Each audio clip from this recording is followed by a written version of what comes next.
feel like I spent half my time trying to prove how well I am and half my time trying to prove how not well I am.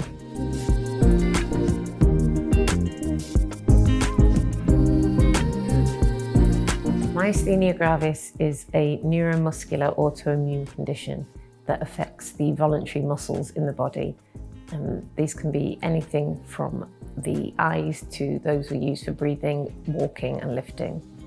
I had my daughter in 2014 in August, and I had double vision about 10 weeks after she was born, which I'd had before, so I wasn't overly concerned. However, it got worse to the point where I was struggling to cross roads, and then I was finding it difficult to step up curbs when walking, and my sister suggested I saw the doctors because she thought that might be a sign of something more sinister. So they scanned me, looked for signs of stroke because my eye had dropped by this point, but they were quite happy and sort of sent me away having done the basic tests. And then I was readmitted quite a few times with my legs were getting worse or struggling with stairs.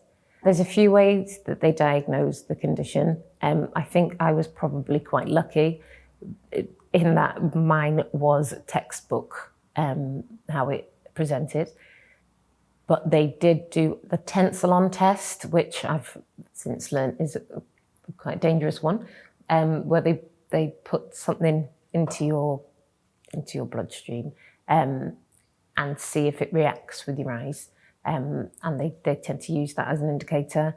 They also did an EMG, which I think was like a nerves test. So they hooked you up and sort of electrocuted the various nerves. That sounds awful. Shocked the various nerves to see what the response was. So both of those proved positive, as well as a blood test. But I think the blood test took months and months to sort of go through. It seemed to be done quite a few times before there was a definite yes from that as well. But the blood test doesn't always show, even if it is myasthenia. So August 2015, I had a thymectomy. So that was a full chest cavity operation where they took out the gland from behind my heart. The gland is usually found in teens and starts to shrink as you grow older, but they found in a lot of myasthenia patients that it's there or it's larger than it should be, and that was the case with mine. So they removed it. There was a 30% chance it would work, 30% chance it would not, 30% chance it would get worse. But by the time the operation came, it wasn't an option anymore. It had to be done because I wasn't able to do anything at all. I went into the hospital in a wheelchair and I managed to walk out a week later. So that was a huge success.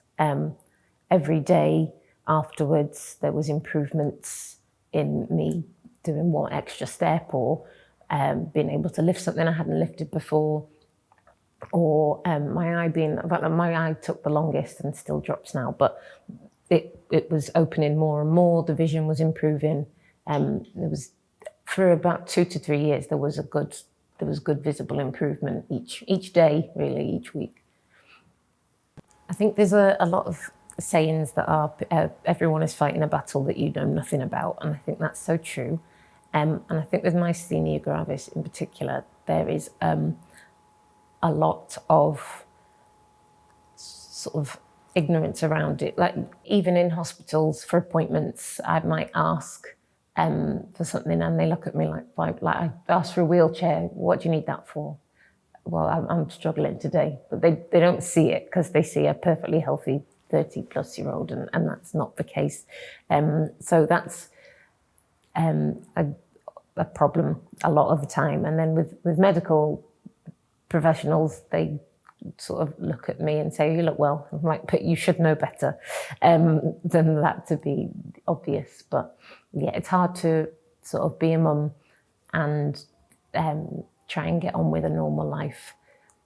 In the first year, I think every emotion goes through your head. And why me definitely came up a few times. But now I think I just look around and say everyone is dealing with something, whether that's their own health, whether that's an event that's happened with someone else's health.